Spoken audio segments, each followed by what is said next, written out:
ଜଣେ ସ୍ତ୍ରୀ ଓ ତାଙ୍କ ପୋଷା କୁକୁରକୁ ନେଇ କିଛି ଏମିତି ଘଟଣା ଘଟିଥିଲା ଶୁଣିଲେ ଆପଣଙ୍କ ହୋସ୍ ଉଡ଼ିଯିବ। କୋରାପୁଟ ସୀମାରେ ରହିଛି ଜୁନାଗଡ଼ ଗାଁ। ସେଠାରେ ଜଣେ ସଚ୍ଚୋଟ ଆଉ ସହୃଦୟ ମହିଳା ରହୁଥିଲେ। ସେ ମହିଳାଙ୍କ ନାଁ ସୀମା ଥିଲା। ତାଙ୍କ ସ୍ୱାମୀଙ୍କର ମୃତ୍ୟୁ ହୋଇଯାଇଥିଲା। ସୀମାଙ୍କ ସ୍ୱାମୀ ଜଣେ ସଚ୍ଚୋଟ ସରପଞ୍ଚ ଥିଲେ। ତାଙ୍କ ଅଞ୍ଚଳରେ ସେ ଜଣାଶୁଣା ଲୋକ ଥିଲେ। ସେ ଥିବାବେଳେ ଅଞ୍ଚଳର ବିଭିନ୍ନ ଉନ୍ନତିମୂଳକ କାମ କରିଥିବା ବେଳେ ଲୋକଙ୍କୁ ସାହାଯ୍ୟ ସହଯୋଗ କରୁଥିଲେ। ସବୁ ଫଇସଲା ବି ସଚ୍ଚୋଟତାର ସହିତ କରୁଥିଲେ। ସେ ଯେମିତି ଥିଲେ ତାଙ୍କ ସ୍ତ୍ରୀ ସୀମା ବି ସେମିତି ଥିଲେ। ସୀମା ବି ପୁରା ଭଲ ହୃଦୟର ମଣିଷଟିଏ ଥିଲେ। ସବୁବେଳେ ପରୋପକାରୀ ଆଉ ଭଗବାନଙ୍କୁ ସ୍ମରଣ କରୁଥିବା ସ୍ତ୍ରୀ ଥିଲେ। ଆଉ ତାଙ୍କ ପାଖକୁ ବୀଣା ଶିଖିବା ପାଇଁ ଲୋକ ଆସୁଥିଲେ। ସେ ସେମାନଙ୍କୁ ଭଗବାନଙ୍କ ବିଷୟରେ କହିବା ସହିତ ବୀଣା ଖୁବ୍ ଭଲରେ ଶିଖାଉଥିଲେ। ଲୋକମାନେ ବି ତାଙ୍କୁ ବହୁତ ଇଜ୍ଜତ ଦେଉଥିଲେ। ସ୍ୱାମୀ ଥିବାବେଳେ କେହି ବି ତାଙ୍କୁ ନଜର ଉଠାଇ ଅନାଉ ନଥିଲେ। ସୀମା ବି ବହୁତ ସୁନ୍ଦର ଥିଲେ। ଆଉ ତାଙ୍କର ପୁଅ ଝିଅ କିଛି ନଥିଲେ। ବିବାହର କିଛି ବର୍ଷ ପରେ ତାଙ୍କ ସ୍ୱାମୀ ମରିଯାଇଥିଲେ। ସ୍ୱାମୀ ମରିଯିବା ପରେ ସେ ଏକୁଟିଆ ହୋଇଯାଇଥିଲେ। ଭାଇ ଭଉଣୀ ବାପା ମା କେହି ବି ନଥିଲେ। ତେଣୁ ଏକୁଟିଆ ସେ ସେହି ଘରେ ରହୁଥିଲେ। ସବୁବେଳେ ଭଗବାନଙ୍କ ଶରଣରେ ରହୁଥିଲେ। ସେ ଜାଣିଥିଲେ କି ସ୍ୱାମୀ ମରିଯିବା ପରେ ସ୍ଥାନୀୟ ଲୋକ ମୋ ଉପରେ ନଜର ପକାଇବେ, ମୋତେ ଅସୁବିଧାରେ ବି ପକାଇ ପାରନ୍ତି, ଖରାପ ନଜର ବି ପକାଇ ପାରନ୍ତି। ହେଲେ ତାଙ୍କର ଭଗବାନଙ୍କ ଉପରେ ବହୁତ ବିଶ୍ୱାସ ଥିଲା। ସ୍ୱାମୀ ଥିବାବେଳେ ସେ କେବେ ବି ବାହାରକୁ ବାହାରୁ ନଥିଲେ। ହେଲେ ସ୍ୱାମୀଙ୍କ ମୃତ୍ୟୁ ପରେ ସବୁ କାମ ପାଇଁ ତାଙ୍କୁ ବାହାରକୁ ଯିବାକୁ ପଡ଼ିଲା। ସେହି ସାହିରେ ଜଣେ ଧନୀ ଲୋକ ରହୁଥିଲେ। ତାଙ୍କ ନାଁ ବିକ୍ରମ ଥିଲା। ଥରେ ସୀମା କୌଣସି କାମରେ ବାହାରକୁ ବାହାରିଥିଲେ। ଆଉ ବିକ୍ରମ ଯେତେବେଳେ ସୀମାକୁ ଦେଖିଛନ୍ତି ପୁରା ପାଗଳ ହୋଇଗଲେ। ବାହାନା କରି ତାଙ୍କ ସହିତ କଥା ହେବାକୁ ଚେଷ୍ଟା କଲେ। ହେଲେ ସୀମା ବିକ୍ରମ ସହିତ କଥା ହେବାକୁ ମନା କରିଦେଲେ। ଆଉ ସେଠାରୁ ପଳେଇ ଆସି ନିଜ କାମ ସାରି ଘରକୁ ଫେରିଲେ। ଘରକୁ ଫେରିବା ସମୟରେ ଗୋଟିଏ ଛୋଟ କୁକୁର ଅସୁସ୍ଥ ଅବସ୍ଥାରେ ପଡ଼ି ରହିଥିଲା। ସୀମା ଜଣେ ଦୟାଳୁ ସ୍ତ୍ରୀ ଲୋକ ଥିଲେ। ତେଣୁ ସେ କୁକୁର ଛୁଆକୁ ଦେଖି ତାଙ୍କୁ କଷ୍ଟ ଅନୁଭବ ହେଲା। ଆଉ ତାକୁ ନେଇକି ଘରକୁ ଆସିଲେ। ଘରେ ସେ କୁକୁରକୁ ସେବା ଯତ୍ନ କରି ପଟି ବାନ୍ଧିଦେଲେ। କିଛି ଦିନ ଭିତରେ ସେ କୁକୁର ଛୁଆଟି ସୁସ୍ଥ ହୋଇଗଲା। ଆଉ ତା ସହିତ ଏତେ ମିଶି ଯାଇଥିଲେ ଯେ ସମୟ କେମିତି ବିତି ଯାଉଥିଲା ଜାଣିପାରୁନଥିଲେ। ସେ କୁକୁର ଛୁଆ ସହିତ କଥା ହୋଇ ନିଜ ହୃଦୟର ବୋଝକୁ ଟିକେ ଲାଘବ କରୁଥିଲେ। ନିଜର ସବୁ ଅସୁବିଧା କଥା ତାକୁ ଜଣାଉଥିଲେ। ଧୀରେ ଧୀରେ କୁକୁର ଛୁଆ ବଡ଼ ହେଲା। ଆଉ ସେ ସୀମା ସହିତ ପୁରା ମିଶି ଯାଇଥିଲା। ସୀମା ବି କୁକୁରକୁ ବହୁତ ଭଲ ପାଉଥିଲା। ସେ କୁକୁରର ଗୋଟିଏ ଭଲ ଗୁଣ ଥିଲା। ସୀମା ଯେଉଁ ରୁମ୍ରେ ପୂଜା ଅର୍ଚ୍ଚନା କରୁଥିଲା ସେଠାକୁ ସେ କୁକୁରଟି ଯାଉନଥିଲା। କୁକୁର ବି ଘର ବାହାରକୁ ବାହାରୁ ନଥିଲା। କୁକୁର ବି ତା ମାଲିକାଣୀକୁ ବହୁତ ଭଲ ପାଉଥିଲା। ସୀମା ଯେବେ ବି ବାହାରକୁ ଯାଉଥିଲେ ବିକ୍ରମ ତାଙ୍କୁ ଅନାଇ ରହୁଥିଲେ। ବିକ୍ରମ ଜଣେ ଖରାପ ପ୍ରକୃତିର ଲୋକ ଥିଲେ। ବହୁତ ମହିଳାଙ୍କ ସହିତ ତାଙ୍କର ସମ୍ପର୍କ ଥିଲା। ଏଥିପାଇଁ ସେ ବହୁତ ଟଙ୍କା ବି ଖର୍ଚ୍ଚ କରୁଥିଲେ। ଯେତେବେଳେ ସୀମାକୁ ସେ ନିଜ ଜାଲରେ ଫସାଇ ପାରିଲାନି, ଥରେ ବିକ୍ରମ ନିଜର ଜଣେ ଲୋକକୁ ପଠାଇଲା। ସେ ଲୋକ ଜଣକ ଯାଇ ସୀମାଙ୍କ ଘରର କବାଟ ବାଡ଼େଇଲେ। ଆଉ ସୀମାକୁ କହିଲେ କି ସାର୍ ଆପଣଙ୍କୁ ଡାକୁଛନ୍ତି, କିଛି କାମ ଅଛି। ହେଲେ ସୀମା ରୋକଠୋକ ମନା କରିଦେଲେ।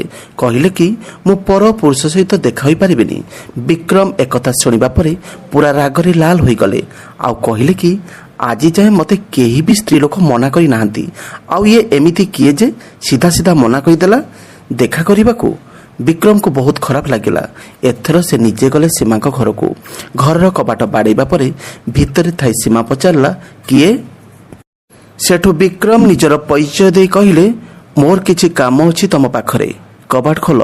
ସୀମା କହିଲେ କି ତମେ ଧନୀ ହୁଅ କି ଗରିବ କି ମହାରାଜା ମୁଁ ତମକୁ ଜାଣିନି, ତମେ ଏଠାରୁ ପଳାଅ। ହେଲେ ବିକ୍ରମ ଛାଡ଼ିବା ଲୋକ ନଥିଲେ। କହିଲେ ମୁଁ ଯେବେଠୁ ତମକୁ ଦେଖିଛି ପାଗଳ ହୋଇଯାଇଛି। ତମକୁ ମୁଁ ଭଲ ପାଇ ବସିଛି। ତେଣୁ ତମ ସହିତ କଥା ହେବାକୁ ଚାହୁଁଛି। ଏଥିପାଇଁ ମୋତେ ଯାହା ବି କରିବାକୁ ପଡ଼ିବ ମୁଁ କରିବି। ସୀମା କହିଲେ କି ଯଦି ତମ ମନରେ ଭଲ ପାଇବା ଅଛି ତାହେଲେ ବାହା ହୁଅ, ଏମିତି ଆସି ହଇରାଣ କରନି। ହେଲେ ବିକ୍ରମ କହିଲେ କି ମୁଁ ତମକୁ ବାହା ହୋଇପାରିବିନି, କିନ୍ତୁ ତମେ ଯାହା ଚାହିଁବ ମୁଁ ଦେଇପାରିବି। ସୀମା ରାଗିଯାଇ କହିଲେ କି ଟିକେ ଭଗବାନଙ୍କୁ ତ ଡର, ଆଉ ଏଠାରୁ ପଳାଅ।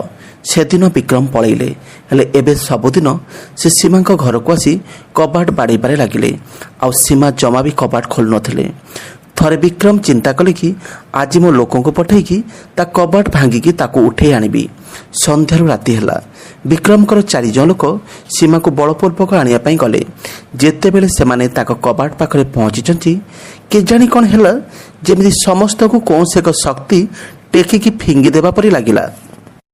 ସେମାନେ ଯେତେବେଳେ ପାରିଲେନି ଯାଇକି ବିକ୍ରମକୁ କହିଲେ କି ସୀମା ଘର ପାଖରେ ବୋଧେ କିଛି ଅଦୃଶ୍ୟ ଶକ୍ତି ଅଛି ଯାହାକି ଆମକୁ ସେଠାକୁ ଯିବାକୁ ଦେଉନି।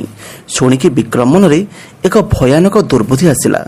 ଆଖପାଖ ଅଞ୍ଚଳର ଅନ୍ୟ 2 ଧନୀ ଲୋକଙ୍କ ସହିତ ମିଶିଲା ଆଉ ସେମାନଙ୍କୁ କହିଲା କି ଆମ ସାହିରେ ଜଣେ ସୁନ୍ଦରୀ ମହିଳା ରହୁଛନ୍ତି। ମୁଁ ପୁରା ଚେଷ୍ଟା କରିଦେଲି ହେଲେ ସେ ମୋ କଥା ଶୁଣିଲାନି। ହେଲେ ତମେମାନେ ମିଶିକି ତାକୁ କାବୁ କରିପାରିବ ଆଉ ସେ ମିଳିଗଲେ ଆମେ ମିଶିକି ବାଣ୍ଟି ନେବା। ଅର୍ଥାତ୍ ସେମାନେ ସୀମାଙ୍କ ସହିତ ଜବରଦସ୍ତି କରିବା ପାଇଁ ଯୋଜନା କଲେ। ଯୋଜନା ଅନୁସାରେ ଜଣ ଜଣ କରି ସମସ୍ତେ ସୀମାଙ୍କ ଘରକୁ ଗଲେ। ହେଲେ ସୀମା ସମସ୍ତଙ୍କୁ ଫେରାଇ ଦେଲେ। ସବୁ ଚେଷ୍ଟା ପରେ ଯେତେବେଳେ କେହି ବି ସଫଳ ହେଲେନି ସେମାନେ ବିକ୍ରମ ପାଖକୁ ଗଲେ। ବିକ୍ରମ କହିଲେ କି ମୁଁ ପ୍ରତିଶୋଧ ନିଶ୍ଚୟ ନେବି। ଆଜି ଯାଏଁ କେହି ବି ମୋତେ ଦୂରେଇବା ପାଇଁ ଚେଷ୍ଟା କରିନାହାନ୍ତି। ହେଲେ ସୀମାର ସାହସ କେମିତି ହେଉଛି? ଏବେ ତାକୁ ଦଣ୍ଡ ନିଶ୍ଚିତ ମିଳିବ। ପୁରା ସାହି ଲୋକ ତାକୁ ଜଣେ ଭଲ ଆଉ ଇଜ୍ଜତଦାର ସ୍ତ୍ରୀ ବୋଲି ଭାବୁଛନ୍ତି। ଆମେ ତାକୁ ତାର ସାହିରେ ଚରିତ୍ରହୀନା ବୋଲି ପ୍ରମାଣିତ କରିଦେବା। ସବୁ ଲୋକ ତାକୁ ଛି ଛି କରିବେ, ଧିକ୍କାରିବେ। ଏଥର ସମସ୍ତେ ମିଶି ସୀମାଙ୍କ ଘରକୁ ଗଲେ। ଡରେଇବା ପାଇଁ ଅଜବ ଅଜବ ସ୍ୱର କାଢ଼ୁଥିଲେ, ଖରାପ ଖରାପ କଥା କହୁଥିଲେ, ସୀମାଙ୍କ ଘରକୁ ପଥର ଫିଙ୍ଗୁଥିଲେ। ଏସବୁ ଦେଖିକି ସୀମା ଭଗବାନଙ୍କୁ ଡାକୁଥିଲେ କି ହେ ଭଗବାନ ମୋତେ ସାହାଯ୍ୟ କର। ଥରେ ସମସ୍ତେ କବାଟ ପାଖରେ ଛିଡ଼ା ହୋଇ ସୀମାଙ୍କୁ ଗାଳି ଦେଉଥିଲେ ତ କୁକୁର ଭୋକିଲା। ଆଉ ଭିତରେ କୁକୁର ଭୋକିବା ଶବ୍ଦ ଶୁଣି ଆଶ୍ଚର୍ଯ୍ୟ ହୋଇଗଲେ। ସେମାନେ ଖଳ ପ୍ରକୃତିର ଲୋକ ଥିଲେ ତ ସେମାନଙ୍କ ମନକୁ ଏକ ଦୁର୍ବୁଦ୍ଧି ଆସିଲା। ତାଙ୍କ ଭିତରୁ ଜଣେ କହିଲା କି ତମେମାନେ ଜାଣିଛ ସେ ସ୍ତ୍ରୀ ଲୋକ କାହିଁକି ଆମ କଥା ଶୁଣୁନି? କାରଣ ଏଇ ସ୍ତ୍ରୀ ଲୋକ କୁକୁର ସହିତ ଖରାପ ସମ୍ପର୍କ ରଖୁଛି। ଆଉ ekatha ପୁରା ସାହିରେ ସେମାନେ ପ୍ରଚାର କରିଦେଲେ।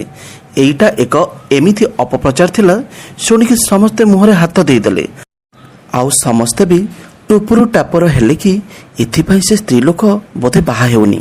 ସାହି ଲୋକ ଆଗରୁ ସୀମାକୁ ଇଜ୍ଜତ ଦେଉଥିଲେ, ହେଲେ ଏ ଅପପ୍ରଚାର ପରେ ସୀମାକୁ ଖରାପ କହିବାରେ ଲାଗିଲେ। ekatha ସୀମାଙ୍କ ପାଖରେ ପହଞ୍ଚିଲା ଆଉ ସେ ସହିପାରିଲେନି। ଭଗବାନଙ୍କୁ ପ୍ରାର୍ଥନା କରିବାରେ ଲାଗିଲେ କି ଭଗବାନ ମୁଁ ଜଣେ ଦୁଃଖୀ ଆଉ ବେସାହାରା ଲୋକ, କାହାର କିଛି ବି ମନ୍ଦ ଚିନ୍ତା କରିନି, ମୋତେ ସହାୟ ହୁଅ। ମୁଁ ଏମିତି ନିନ୍ଦା ବରଦାସ୍ତ କରିପାରିବିନି। ସୀମାଙ୍କୁ କାନ୍ଦିବାର ଦେଖିକି କୁକୁର ବି କାନ୍ଦି ପକାଇଲା। ହେଲେ ସୀମାଙ୍କ ହାତରେ କିଛି ନଥିଲା। ଏମିତି କିଛି ଦିନ ବିତିଗଲା। ସେହି ଅଞ୍ଚଳର ଜଣେ ସଚ୍ଚୋଟ ନେତା ରହୁଥିଲେ ଯାହାକୁ ସମସ୍ତେ ବହୁତ ଭଲରେ ଜାଣିଥିଲେ। କାହାର କିଛି ଅସୁବିଧା ଥିଲେ ସେ ତାକୁ ଦୂର କରି ଦେଉଥିଲେ। ତେଣୁ ତାଙ୍କୁ ଲୋକମାନେ ବହୁତ ମାନୁଥିଲେ। ଏହାର ଫାଇଦା ନେଇ ବିକ୍ରମ ଓ ତାଙ୍କର ସାଥୀ ସାହି ସେହି ନେତାଙ୍କ ପାଖକୁ ଗଲେ ଆଉ ମିଛରେ କହିଲେ କି ଆମ ସାହିରେ ଜଣେ ସ୍ତ୍ରୀ ଲୋକ ରହୁଛନ୍ତି ଯିଏକି ଜଣେ ଚରିତ୍ରହୀନା, ସେ କାହାରିକୁ ବି ଛାଡ଼ୁନି। ଏପରିକି ସେ ନିଜ କୁକୁର ସହିତ ଖରାପ ସମ୍ପର୍କ ରଖିଛି ଆଉ ତାର ଏପରି କାରନାମା ଆମ ସାହି ବଦନାମ ହେଇଯାଉଛି। ଆମେ ତାକୁ ବହୁତ ବୁଝେଇ ସାରିଲୁଣି କିନ୍ତୁ ସେ କାହାରି କଥା ବି ଶୁଣି। ତ ଆମେ ଚାହୁଁଛୁ କି ତାକୁ ଆମେ ଆମ ସାହିରୁ ବାହାର କରିଦେବା। ନେତା ଜଣକ ଜଣେ ଭଲ ହୃଦୟର ଲୋକ ଥିଲେ। ସେ ବିନା ପ୍ରମାଣରେ କିଛି ବି ନିଷ୍ପତ୍ତି ନେଉନଥିଲେ। ସେ ସମସ୍ତଙ୍କ କଥା ପୁରା ଧ୍ୟାନ ଦେଇ ଶୁଣିଲେ ଆଉ ଶେଷରେ ତାଙ୍କର ଜଣେ ଲୋକକୁ କହିଲେ କି ଯାଅ ସେ ସ୍ତ୍ରୀ ଲୋକକୁ ଡାକି ଆଣ। ଯେତେବେଳେ ସେ ଲୋକ ସୀମାଙ୍କ ଘରେ ପହଞ୍ଚି ସୀମାକୁ ନେତା ଜଣକ ଡାକୁଥିବାର କହିଲା, ସୀମା କହିଲେ କି ମୁଁ କାହିଁକି ସେଠାକୁ ଯିବି? ସେ ଲୋକ କହିଲେ କି ବୋଧେ କିଛି ନିଷ୍ପତ୍ତି ନେବାର ଅଛି ଯାହା ପାଇଁ ତମେ ସେଠାରେ ରହିବା ଜରୁରୀ। ସେଠୁ ସୀମା ସେ ଲୋକ ସହିତ ବାହାରି ଗଲେ ଆଉ ନେତାଙ୍କ ଘରେ ପହଞ୍ଚିବା ପରେ ତାକୁ ନେଇ ଆଉ ଗୋଟିଏ ରୁମ୍ରେ ବସାଇଲେ। ସୀମା ସେଠାରେ ପହଞ୍ଚିବା କଥା କେହି ବି ଜାଣିପାରିଲେନି। ସେ ନେତା ଜଣକ ଯାଇ ପଚାରିଲେ କି ସୀମା ତମ ନାଁରେ ସାହି ଲୋକ ଯାହା ଅଭିଯୋଗ କରୁଛନ୍ତି କ'ଣ ଠିକ୍? ସୀମା ଶୁଣିକି କାନ୍ଦି ପକାଇଲେ ଆଉ କହିଲେ କି ଆପଣ ତ ଜଣେ ସଚ୍ଚୋଟ ଆଉ ଭଗବାନ ପ୍ରେମୀ, ତ ଯାହା ନିଷ୍ପତ୍ତି ନେବେ ସଠିକ୍ ନିଷ୍ପତ୍ତି ନେବେ। ଏହାଠୁ ଅଧିକ କିଛି ମୁଁ କହିବିନି। ସେଠୁ ନେତା ଜଣକ ସେ ରୁମ୍ରୁ ପଳେଇଲେ ଆଉ ବିକ୍ରମ ଆଉ ତାଙ୍କ ସାଥୀଙ୍କ ପାଖକୁ ଯାଇ ସମସ୍ତଙ୍କୁ ଅଲଗା ଅଲଗା ରୁମ୍ରେ ବସିବାକୁ କହିଲେ। ପ୍ରଥମେ ବିକ୍ରମଙ୍କ ପାଖକୁ ଯାଇ ପଚାରିଲେ କି ଏବେ କୁହ ଯେଉଁ କୁକୁର ସହିତ ସୀମାକୁ ଯୋଡ଼ୁଛ ସେ କୁକୁର କେଉଁ ରଙ୍ଗର? ବିକ୍ରମ ଟିକେ ଡରିଗଲେ କାରଣ ସେ ଜମାରୁ ବି କୁକୁରକୁ ଦେଖିନଥିଲେ। ସେ କହିଲେ କି ସେଇଟା କଳା ରଙ୍ଗର କୁକୁର। ପୁଣି ଅଲଗା ରୁମ୍କୁ ଯାଇ ଆଉ ଜଣକୁ ପଚାରିବାରେ ସେ କହିଲେ କି କୁକୁରଟି ଲାଲ ରଙ୍ଗର। ପୁଣି ଅଲଗା ରୁମ୍କୁ ଯାଇ ଆଉ ଜଣକୁ ପଚାରିବାରେ ସେ କହିଲେ କି କୁକୁରଟି ମାଟିଆ ରଙ୍ଗର। ପୁଣି ସେ ନେତା ସୀମାକୁ ଡକେଇଲେ ଆଉ ସୀମା ଯେତେବେଳେ କୁକୁର ସହିତ ସେଠାକୁ ଆସିଲେ ସମସ୍ତଙ୍କ ଆଖି ବଡ଼ ବଡ଼ ହୋଇଗଲା। ଦେଖିବା ବେଳକୁ ସେ କୁକୁର ନା କଳା ନା ମାଟିଆ ନା ଲାଲ ରଙ୍ଗର ଥିଲା, ବରଂ ସେଇଟା ଗୋଟିଏ ସବୁ ରଙ୍ଗ ମିଶିବା ପରି ଗୋଟିଏ ପ୍ରଜାତିର କୁକୁର ଥିଲା।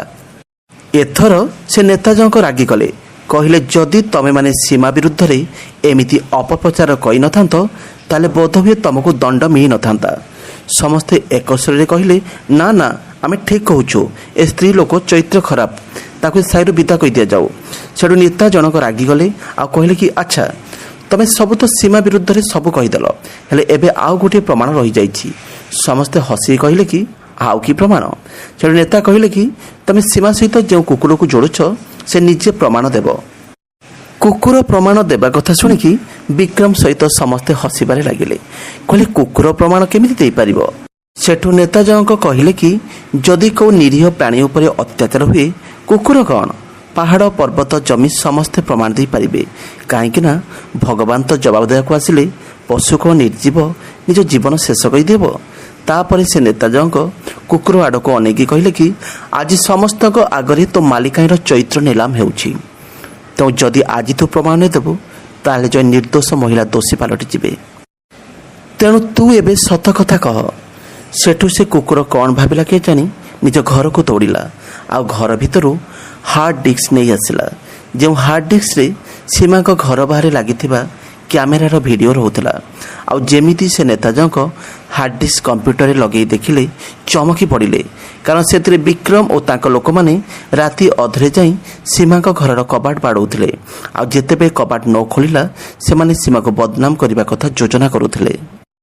କହୁଥିଲେ କି ସୀମାକୁ ନିଜ କୁକୁର ସହିତ ଖରାପ ସମ୍ପର୍କ ରଖିବା କଥା ସାହିରେ ପ୍ରଚାର କରିଦେବା, ଯାହାଫଳରେ ସେ ନିନ୍ଦିତ ହୋଇଯିବ ଆଉ ଆମ ବାଟ ସରଳ ହୋଇଯିବ। ସୀମାଙ୍କ କବାଟ ପାଖରେ କ୍ୟାମେରା ଲାଗିଥିବା କଥା ବିକ୍ରମ ଆଉ ତାଙ୍କ ଲୋକମାନେ ଜାଣିନଥିଲେ। ଆଉ ତାଙ୍କ ଅଜଣାତରେ ତାଙ୍କ କଥା ସବୁ ରେକର୍ଡ ହୋଇଯାଇଥିଲା, ଯାହାକି ସବୁ ସ୍ପଷ୍ଟ କହିଦେଇଥିଲା। ନେତା ଜଣକ ଦେଖିକି ପୁରା ରାଗିଗଲେ ଆଉ ନିଷ୍ପତ୍ତି ନେଲେ କି ବିକ୍ରମ ସମେତ ତାଙ୍କ ସାଥୀଙ୍କୁ ସାହିରୁ କ'ଣ ସେ ଅଞ୍ଚଳରୁ ବିତାଡ଼ିତ କରାଯିବ। ଯଦି କେବେ ବି ସେମାନେ ସେହି ଅଞ୍ଚଳରେ ଦେଖା ଦିଅନ୍ତି ତାହେଲେ ସେମାନଙ୍କୁ ସମସ୍ତେ ମିଶିକି ପଥର ମାରିବେ। ସମସ୍ତେ ତାଙ୍କ ନିଷ୍ପତ୍ତି ମାନିନେଲେ ଆଉ ସମସ୍ତେ ମିଶିକି ବିକ୍ରମ ଓ ତାଙ୍କ ସାଥୀଙ୍କୁ ସପ୍ତାହ ସମୟ ଦେଲେ। ସପ୍ତାହ ଭିତରେ ବିକ୍ରମ ଆଉ ତାଙ୍କ ସାଥୀ ଗାଁ ଛାଡ଼ିଦେଲେ। ସୀମା ସେଦିନ କାନ୍ଦି ପକାଇଲେ, କାରଣ ଭଗବାନ ତାଙ୍କ କୁକୁର ରୂପରେ ସାହାଯ୍ୟ କରିଥିଲେ। ତ କାହାଣୀଟି ଏତିକି ଥିଲା। ସ୍ୱାର୍ଥ ହାସଲ ପାଇଁ କାହା ଉପରେ ଏମିତି ମିଛ ଆରୋପ ଲଗାଇବା ଅନୁଚିତ। ମହିଳାଙ୍କ ଉପରେ ତାଙ୍କ ଚରିତ୍ରକୁ ନେଇ କଦାପି ନୁହଁ। ଏକୁଟିଆ ମହିଳା ଦେଖିକି ଯଦି ଆମେ ଭାବିଦେଉ କି ତାଙ୍କ ସାଥିରେ କେହି ନାହାନ୍ତି ତାହେଲେ ଭୁଲ କଥା। କେହି ନଥିଲେ ବି ଉପରେ ଭଗବାନ ଅସହାୟଙ୍କୁ ସାହାଯ୍ୟ କରିବା ପାଇଁ ଆଗେଇ ଆସନ୍ତି। ସତରେ ଭଗବାନ ବେସାହାରାକୁ ସାହାଯ୍ୟ କରନ୍ତି ନା କରନ୍ତିନି? କମେଣ୍ଟ ବକ୍ସରେ ନିଶ୍ଚିତ ଜଣାଇବେ। ଭିଡ଼ିଓଟି ଭଲ ଲାଗିଥିଲେ ଲାଇକ୍ ସେୟାର କରିବା ସହିତ ଚ୍ୟାନେଲକୁ ସବସ୍କ୍ରାଇବ୍ କରିଦେବେ।